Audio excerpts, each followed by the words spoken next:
কাজটা যদি তারা সফলভাবে করতে পারে তাহলে তাদের আর ডাকসু থেকে সরানোর মতো আমার মনে হয় কেউ নাই। 2 নম্বরে যেটা বলবো, ছাত্র দলের জগন্নাথ বিশ্ববিদ্যালয়ের কর্মী জুবায়েদ হত্যাকাণ্ড ঘটেছে, এই হত্যাকাণ্ড সম্পর্কে এবং ছাত্র দলের একজন নেতা তিনি রাজশাহী বিশ্ববিদ্যালয়ের ছাত্র দলের যে এজিএস প্রার্থী ছিল এশা, তাকে নিয়ে যে কুরুচিপূর্ণ মন্তব্য করেছে এই বিষয়ে একটু কথা বলবো। আর 3 নম্বর বলবো, নাহিদ ইসলাম জামাতের পিছে লাগতে গিয়ে এমন অবস্থা তার হয়েছে, তিনি এখন ফেসে যাচ্ছেন এরকম একটা অবস্থা। আর 4র্থ নম্বরে গিয়ে আজকে একটু জামাতের একটা বিষয়ে জামাতকে একটু ধরা দরকার, একটু এই বিষয়টা বলা দরকার। জামাতের সমালোচনা করার সুযোগ বহুদিন পাই না, আজকে একটু পেয়েছি, এই বিষয়টা একটু বলবো। তো চলেন আমরা আল্লাহর নাম নিয়ে প্রথমটা থেকে শুরু করি। সাদিক কায়েম তিনি আজ একটি বক্তব্যে চমৎকার একটি কথা বলেছেন, যে তার এই বক্তব্যের পরে আমার মনে হয় ঢাকা বিশ্ববিদ্যালয়ের যে নারী শিক্ষার্থীগুলো রয়েছে, আমাদের যে সমস্ত বোনেরা রয়েছে, এই বোনেরা নতুন করে ছাত্র শিবির সম্পর্কে ভাববে। তিনি আল্লাহ রসুলের একটা হাদিস উল্লেখ করে বলেছেন, যদি কারো একটা সন্তান থাকে তিনি ওই সন্তানকে মানুষ করেন তার বংশের মুখ উজ্জ্বল করার জন্য। কিন্তু তাদের এটি মনে রাখা দরকার যে তার যদি একটি মেয়ে থাকে তাহলে ওই মেয়ে যদি সঠিকভাবে লালন পালন করেন তাহলে এক বংশের নয়, তিনি 2 বংশের মুখ উজ্জ্বল করেন। তার পিতার বাড়ির মুখ উজ্জ্বল করেন মানুষের মতো মানুষ হয়, আর তার শ্বশুর বাড়ি গিয়ে তিনি সুসন্তান জন্ম দিয়ে ওই বংশের মুখ উজ্জ্বল করেন। কোন নারীবাদী আজ পর্যন্ত এই কথা কোনোদিন বলেছে? তাদের মাথা ভিতরে ঢুকবে এটা? কোনোদিন ঢুকবে না। এবং বাংলাদেশে অপরাপর যে সমস্ত রাজনৈতিক দল আছে তারা নারীদের সম্পর্কে এই ধরনের মন্তব্য তো দূরের কথা, এই ধরনের চিন্তা তো দূরের কথা, তারা নারীদের কোন ধরনের পণ্য মনে করে সেটি আমি আসবো একটু পরেই, তখন বুঝতে পারবেন। তো এখানে সাদিক কায়েম আরেকটি কথা বলেছেন, আপনারা জানেন যে রিডিং রুম তৈরি করা হয়েছে, রিডিং রুমগুলোতে এসি লাগিয়ে দিয়েছে, মসজিদে এসি লাগানো হয়েছে। সর্বশেষ তারা চমৎকার একটি কথা বলেছেন যে এসিটা লাগানো শুরু হয়েছে বোনেদের হল থেকে, ছাত্রী হল থেকে, ভাবেন কিন্তু পুরুষদের হল থেকে নয়। সাদিক কায়েম বলেছেন, আমি ভিডিওটা এখানে একটু দিয়ে দিব, তিনি বলেছেন যে এসি লাগানো বোনেদের হল থেকে শুরু হয়েছে, বোনেদের হলে সম্পূর্ণ করার পরে তারপর আমরা ভাইদের রিডিং রুমে শুরু করবো, এবং এটি আমরা করবো। ফরহাদ বলেছেন যে ডাকসুর ফান্ডে 1 টাকা নাই, শূন্য ফান্ড। কোথা থেকে আসছে? শিবির তার নিজস্ব ফান্ড থেকে বিভিন্ন জায়গা থেকে ডোনেশন জোগাড় করে এই কাজগুলো করছে। সুতরাং এইটা বাস্তবায়ন হবার পরে কেন নারীরা ছাত্র শিবিরকে ভোট দিয়েছে সারা বাংলাদেশের ক্যাম্পাসগুলোতে, এবার একটু ভাবুন। এইটা সম্পূর্ণ হওয়ার পরে আমার মনে হয় ডাকসু থেকে ছাত্র শিবিরকে সরাতে পারবে এরকম শক্তি জোর করে ছাড়া গণতান্ত্রিক ভাবে ভোটের মাধ্যমে কেউ ছাত্র শিবিরকে ওখান থেকে সরাতে পারবে এরকম ক্ষমতা কারণ আছে বলে আর মনে হচ্ছে না। কারণ মেয়েরা বুঝে ফেলেছে, ছাত্ররাও বুঝে ফেলেছে যে তারা হীরক খণ্ড চিন্তা ভালো কারণে তারা সঠিক নেতৃত্ব নির্বাচন করে তাদের নেতা নির্বাচন করেছে। 3য় নম্বরে যেটি বলতে চাইছিলাম, নাহিদ ইসলাম তিনি গতকাল একটি পোস্ট দিয়েছেন তার ভেরিফাইড ফেসবুক পেজে, সেখানে তিনি বলেছেন যে জামাত ইসলাম যে পিআর পদ্ধতির নির্বাচন চাচ্ছে এটি তাদের রাজনৈতিক ধোঁকাবাজি ছাড়া আর কিছুই নয়। তার এই বক্তব্যের পরে রাজনৈতিক ময়দানে চরম তোলপাড় শুরু হয়ে গেছে যে কালকের একটা দল, ওদেরকে আমরা ভালোবাসতাম, তাহলে এই ধরনের কথাবার্তা কেন সে বলা শুরু করলো? জামাত ইসলাম জুলাই সনদে স্বাক্ষর করেছে, এটি জামাত ইসলামের সবচেয়ে বড় অপরাধ হয়ে গেছে। আরে ভাই, জুলাই সনদে বিএনপি স্বাক্ষর করেছে, তুমি বিএনপি সেই বিএনপির পিছনে লেলিয়ে বেড়াচ্ছ, দৌড়ায় বেড়াচ্ছ, আর তুমি জামাতের পিছনে লাগলে কি জন্য? বুঝলাম না, এটি কি সাধারণ মানুষ বোঝে না? জামাতের পিছনে লাগার তার একমাত্র কারণ সে বিএনপির সাথে ঘুরু করে ফেলেছিল যে জামাত যদি এই সনদে স্বাক্ষর না করে 2-3 দিন পরে এনসিপি স্বাক্ষর করবে, স্বাক্ষর করার পরে তারা বিএনপি এবং এনসিপি মিলে জামাতকে একটা কিক দিয়ে সরাই দিবে, এই ছিল তাদের পরিকল্পনা। জামাত যখন তাদের এই চালটা ধরে ফেলেছে, স্বাক্ষর করেছে, স্বাক্ষর করার পরে এখন তার পিছনে লেগেছে। এখন নাহিদ ইসলাম এরকম বলা হচ্ছে, কেউ কেউ বলছে মাহফুজ এই পোস্ট লিখে দিছে, তো সে জামাতকে যখন এরকম একটা মন্তব্য করেছে, আজকে সারাদিন আপনারা লক্ষ্য করেছেন টকশোতে আমাদের জুনায়েদ সাকি ভাই, নূর ইসলাম নূর, তারপরে আবু হেনা রাজ্জাকি, মাসুদ কামাল, যারা মূলত নিয়মিত টকশোতে কথা বলে, এরা প্রত্যেকে নাহিদ ইসলামকে সমালোচনা করেছে যে নাহিদ ইসলাম এটি তার দলগত হতাশা থেকে, তিনি তার দলের ভবিষ্যৎ দেখে, তার ব্যক্তিগত হতাশা থেকে এই কথাটি তিনি বলেছেন, এটি তার একেবারে শিশু সুলভ বোকামি, এখানে রাজনৈতিক কোনো পর্দা নেই। এমনকি কেউ কেউ এটিও বলেছেন যে তিনি সাংবাদিক যখন তারা পাচ্ছে না এবং যখন নির্বাচন কমিশনে দৌড়াদৌড়ি করেও তার নিবন্ধনের কুল কিনারা করতে পারছে না, তখন বিএনপিকে ম্যানেজ করে এই বক্তব্য সে দিয়েছে যে ওই শাপলা প্রতীক পাওয়ার জন্য। এই বিষয়ে আর আমাদের কিছু বলা নাই। আওয়ামী লীগ নিষিদ্ধ হওয়ার আগে জামাত নিষিদ্ধ হওয়া উচিত, বুঝে এই যে জামাত নিষিদ্ধ হওয়া উচিত আগে কেন? এইটা তো ইন্ডিয়ানদের দাবি, কারণ এইটা হলে ইসলাম বিদ্বেষ চরণ যাবে। এই দাবিটাই তো আওয়ামী লীগের দাবি, 15 বছর ধরে তো এটার ব্যবসা করে গেছে তারা। চেতনার ব্যবসা না, চেতনা বিরোধী। চেতনা বিরোধী মানে জামাত ইসলাম। তো জামাত ইসলামের নামে আপনারা কোর্ট বসেছিলেন না, ফাঁসি দিয়েছিলেন না, ফাঁসি নাটক বানাইতে পারেন না। জামাত ইসলাম তো খুবই এত খারাপ, জামাত ইসলামকে কোপালে এই জন্য সবচেয়ে খুশি হবে হিন্দুত্ববাদীরা। তো এখন আপনিও সেই দলে বেড়ে গেলেন। এই ভাঙা হাট যখন ভেঙে গেছে তখন আপনি বলতেছেন আওয়ামী লীগ নিষিদ্ধ হওয়ার আগে জামাত ইসলাম নিষিদ্ধ হওয়া উচিত। যুক্তি দিচ্ছেন, বাড়ি মজার যুক্তি। বলছেন জুলাই আগস্ট আন্দোলনে বড় 2000 লোক মরছে, 2000 লোক মরার জন্য যদি আওয়ামী লীগ সিদ্ধ হইতে পারে তাহলে স্বাধীনতা যুদ্ধে 30 লাখ মোট চাইছে। দেখেন শেখ মুজিবের বয়ান উঠে নিয়ে আসছে, ওটা যে বিএনপি করে হুশ নাই। শেখ মুজিবের বয়ান উঠে এসে বলতেছে যে এটা 30 লাখ মরছে, 30 লাখ আর কোথায় 2000? না 2000 যদি আওয়ামী লীগ সিদ্ধ হয় তাহলে 30 লাখে তো জামাত ইসলাম সিদ্ধ হবে। মজা না, হেভি মজার আর্গুমেন্ট দিয়েছে কিন্তু। আচ্ছা, এরপরে আসে দেখেন, তাহলে 30 লাখের শহীদের রক্ত স্বীকার করে 24-এর গণউত্থান বিপ্লব বলে আরো আসতেছে। দেখেন 5ই আগস্ট এই জন্য যারা দ্বিতীয় স্বাধীনতা বলতেছে, নতুন সংবিধানের কথা বলতেছে, তারা তার অন্তরে বাংলাদেশের অস্তিত্বকে অস্বীকার করে। ইংরেজরা হেভি হাত ফেলে হেভি হাত ফেলে দিবে, খুশিতে চুমা দিবে আপনাকে। হ্যাঁ ঠিক, আমরা যেতে চাইছিলাম, আমরা ইন্ডিয়ানরা বাংলাদেশের স্বাধীনতা করে দিয়েছিলাম। আর সেটাকে আপনারা অস্বীকার করতে আসতেছেন। হ্যাঁ, আপনারা জামাতি হেভি চলছে না, হেভি আর্গুমেন্ট হয়েছে কিন্তু। কিন্তু যে জিনিসটা নাই সেটা হলো এই বক্তব্য ব্যাখ্যা কি জিয়া রহমানের ব্যাখ্যা, এটা কি বিএনপির ব্যাখ্যা, বিএনপির জন্মকালীন যেসব ব্যাখ্যা ছিল এইগুলো কি তার সাথে সম্পর্কিত, এই জন্য রিলেটেড কি বুঝতে পারেন? এখন আপনি কি বিএনপি আছেন বরকতুল্লাহ বলু, এই জন্য বললাম আপনার তো নয়া হাসিনা হয়ে গেছে। আপনারা ভাবছেন আওয়ামী লীগের জামাটা পড়ে নিলে চুম্মা দিয়ে ইন্ডিয়া আপনাকে ক্ষমতা বসাবেন। আপনারা কি করতেছেন? আপনার এলাকায় কি জামাতের ক্যান্ডিডেট শক্তিশালী? এই জন্য আপনি একাত্তরের কাহিনী নিয়ে এসে জামাতকে কুপানোর চেষ্টা করতেছেন, আওয়ামী লীগ হওয়ার চেষ্টা করতেছেন, হ্যাঁ? নাকি ভাবতেছেন রক খুশি হয়ে আপনি ক্ষমতা বসে দিয়ে আমাদের কোনো জ্ঞান বুদ্ধি কখন হবে না? কি বলবো আপনাকে আমি ভেবে পাই না। লাস্টে একটা কথা বলছেন, পিআর পদ্ধতির কথা বলে যারা দেশে বিশৃঙ্খলা সৃষ্টি করতে চায় এবং নির্বাচন ব্যাহত করতে চায় তাদের উদ্দেশ্যে অন্য কোনো এজেন্ডা বাস্তবায়ন। আচ্ছা, মানুষ যদি উল্টা বলে এই যে এখন নির্বাচনের কথা বলি তো আপনি আসলে ইলেকশন পিছিয়েছেন, আপনি তো একই অভিযোগ এখানে মতামত প্রকাশের সময় এক একটা দল তার মতামত প্রকাশ করছে, তো প্রত্যেকটা মতামতকেই তো এভাবে বলা যায় যে আপনি ইলেকশন বন্ধ করতে চাইছেন। এই যে আপনি এটা মানেন না ওটা মানেন, নোট অফ ডিসেন্ট দিবেন, গণভোট করা যাবে না, এই যে পিছিয়েছেন, আপনি কি ইলেকশন পিছানোর দায় আপনার বিরুদ্ধে না? আপনার বিরুদ্ধে আঙুল তোলা যাবে না? আপনি জানো তো ভাবে একটা ইলেকশন করতে চাইতেছেন, এটাও কি ইলেকশন করার সৎ বুদ্ধি? কিভাবে আপনি ব্যাখ্যা করবেন? দুনিয়ার সবাই হলো চোর আর আপনি হলো সব, হ্যাঁ? সব ফালাইতে দোষ হলো জামাতিদের। আর বাবা তাও জামাতিদের বিরুদ্ধে বলার অনেক পথ আছে, অনেক দোষ ত্রুটি তাদের আছে। আপনি 71 বারবার তুলে নিয়ে আসেন কেন? ইন্ডিয়া খুশি হবে? নিশ্চিত থাকতে পারেন ইন্ডিয়ার কোনো মুরতি থাকবে না বাংলাদেশে। এটা খোঁজ করে বুঝে কথা বলবেন এখন থেকে। আর এরকম যদি আর বেশি দিন চালান এই বিএনপি দলটাই নাই হয়ে যাবে, কিন্তু বলে দিলেন। ভাব বুঝে কথা বলেন, পুরান স্লোগান পুরান বয়ান দিয়ে আপনি নতুন করে কিছু অর্জন করতে পারবেন না। সম্প্রতি ডক্টর ইউনূস জাতিসংঘের সাধারণ পরিষদ অধিবেশন অংশ নিতে আমেরিকা গিয়েছিলেন।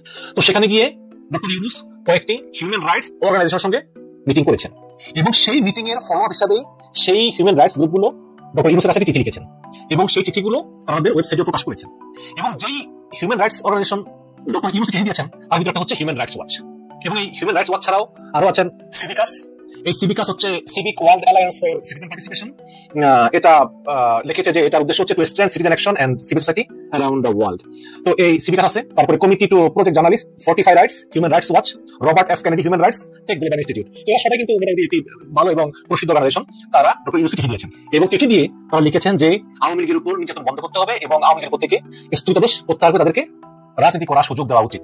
আমি একটু আপনাদেরকে পড়ে শোনাই। এখানে কিন্তু আবার হাসিনার যে গণহত্যার বিচার এটা প্রশংসা করা হয়েছে এবং আরো অনেক বিষয়গুলো আর কথা হয়েছে, যেটা আমি যদি একটু আপনাদেরকে পুরো চিঠি পড়ে শোনাই, একটু ধৈর্য ধরে যদি শোনেন তাহলে আপনারা বুঝতে পারবেন। এখানে চিঠির উপর লেখা আছে 19 অক্টোবর 2025, মাননীয় অধ্যাপক মোহাম্মদ ইউনূস, প্রধান উপদেষ্টা, বাংলাদেশ অন্তর্বর্তীকালীন সরকার, ঢাকা, বাংলাদেশ। মানে এটা হচ্ছে প্রাপক। এবং সাবজেক্ট 2025 সালের জাতিসংঘ সাধারণ পরিষদের সময় মানবাধিকার সিএসও সভা সম্পর্কে ফলো আপ। প্রিয় প্রধান উপদেষ্টা ডক্টর ইউনূস, জাতিসংঘের সাধারণ পরিষদের সময় বাংলাদেশের মানবাধিকার পরিস্থিতি নিয়ে আলোচনা করার জন্য আমাদের আন্তর্জাতিক মানবাধিকার সংস্থাগুলির সঙ্গে সাক্ষাতের জন্য আমরা আপনার প্রতি গভীর কৃতজ্ঞতা প্রকাশ করতেছি। জুলাই বিপ্লব এবং শেখ হাসিনার আওয়ামী সরকারের অবসানের 1 বছরের বেশি সময় পরে অন্তর্বর্তীকালীন সরকার মৌলিক স্বাধীনতা পুনরুদ্ধার, আইনি সংস্কার শুরু এবং বলপূর্বক গুম এবং অন্যান্য অপব্যবহারের তদন্তের জন্য কিছু গুরুত্বপূর্ণ পদক্ষেপ নিয়েছে। 2026 সালের নির্বাচনের আগে সংকীর্ণ সময়ে আমরা আপনাকে মানবাধিকার সুরক্ষা, সম্প্রসারণ এবং অবাধ ও সুষ্ঠু নির্বাচন নিশ্চিত করার জন্য ভবিষ্যতে পশ্চাৎপসরণ রোধ করার জন্য প্রয়োজনীয় শক্তিশালী প্রতিষ্ঠান নিশ্চিত করার জন্য অনুরোধ করছি।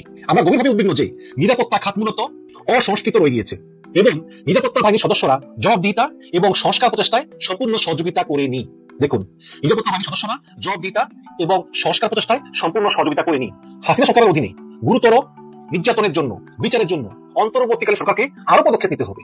মানে হাসিনার নামে যেই গুম নির্যাতন হয়েছে এগুলো বিচারের জন্য ইউনূসকে আরো কঠিন পদক্ষেপ নিতে হবে। তবে আওয়ামী লীগের সদস্যদের বিরুদ্ধে রাজনৈতিক উদ্দেশ্য প্রণীত এবং বিশ্বাসযোগ্য প্রমাণের অভাবে মামলা সহ চলমান নির্বিচার গ্রেপ্তার এবং আটক অবিলম্বে বন্ধ করা উচিত।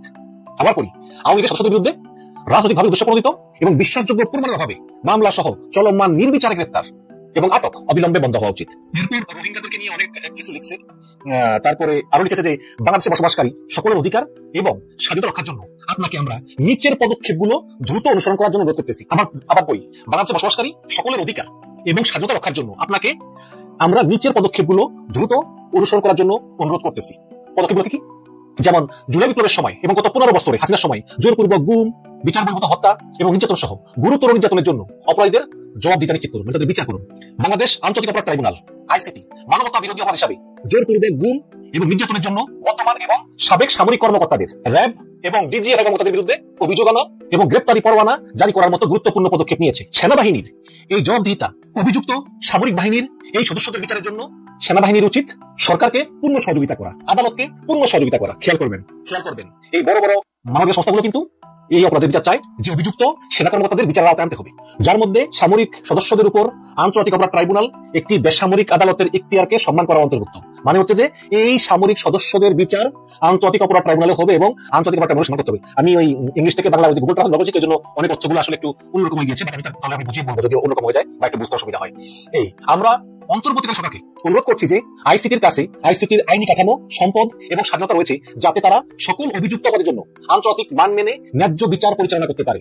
সে সামরিক অথবা বেসামরিক যেই হোক না কেন, তাদের প্রাতিষ্ঠানিক এবং রাজনৈতিক সম্পৃক্ততা নির্বিশেষে, মানে সে আওয়ামী লীগ হোক বা সে অন্য কোনো দল হোক বা সে সামরিক বাহিনী হোক অসামরিক বাহিনী হোক, সমান বিচার করতে হবে, সমান আদালতে, সমান কারাগারে, কাউকে কোনো এক্সট্রা ফ্যাসিলিটি দেওয়া যাবে না।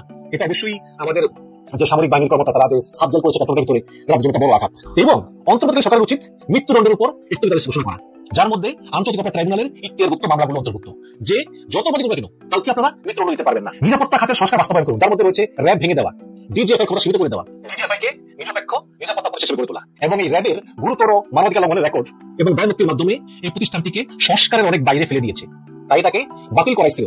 এবং সেনাবাহিনীর কোন অফিসারকে কোন বেসামরিক আইন প্রকারী সংস্থায় অন্তর্ভুক্ত করা উচিত নয়। যেমন সেনাবাহিনী থেকে বিজিবিতে যায়, সেনাবাহিনী থেকে র্যাবে যায়, সেনাবাহিনী থেকে ডিজিএফআইতে যায়, সেনাবাহিনী থেকে এনটিএফসি যায়, মানে সেনাবাহিনীর সদস্যদেরকে অন্য কোনো বেসামরিক আইন প্রকারী সংস্থায় নেওয়া উচিত না। এবং ডিজিএফআই এর বলপূর্বক গুম এবং অন্যান্য গুরুতর অপরাধের ঘটনা এই বিষয়টিকে তুলে ধরে যে এর ভূমিকা এবং কর্তৃত্বকে সামরিক গোয়েন্দা সংস্থাতে কঠোরভাবে সীমাবদ্ধ করা উচিত, যার কার্যকরী সীমা এবং একটি স্পষ্ট আইনি আদেশ রয়েছে যে এবং এই যে এদের গোয়েন্দা সংস্থা আছে এদের ভূমিকাকে সীমিত করা উচিত যাতে এরা ক্ষমতার অপব্যবহার করতে না পারে। এই সমস্ত অনেক কথা বলা হয়েছে যে মানে গুম খুনের যে বিচারগুলো এগুলো যে করতে হবে এবং তদন্ত ভালো করে করতে হবে, সন্ত্রাস বিরোধী আইন। এবং দেখুন সন্ত্রাস বিরোধী আইন নিয়ে কিন্তু কথা বলেছে আন্তর্জাতিক মানদণ্ড অনুসারে সাইবার নিরাপত্তা অধ্যাদেশ 2025 এবং সন্ত্রাস বিরোধী আইন, বিশেষ ক্ষমতা আইন, অফিসিয়াল গোপনীয়তা আইন এবং দ্বন্দ্ববিধির অধীনে ফৌজদারি মানহানি সহ মত প্রকাশ স্বাধীনতা এবং অন্যান্য মৌলিক অধিকার সীমিত করার জন্য ব্যবহৃত অপমানজনক আইনগুলো বাতিল এবং সংশোধন করুন।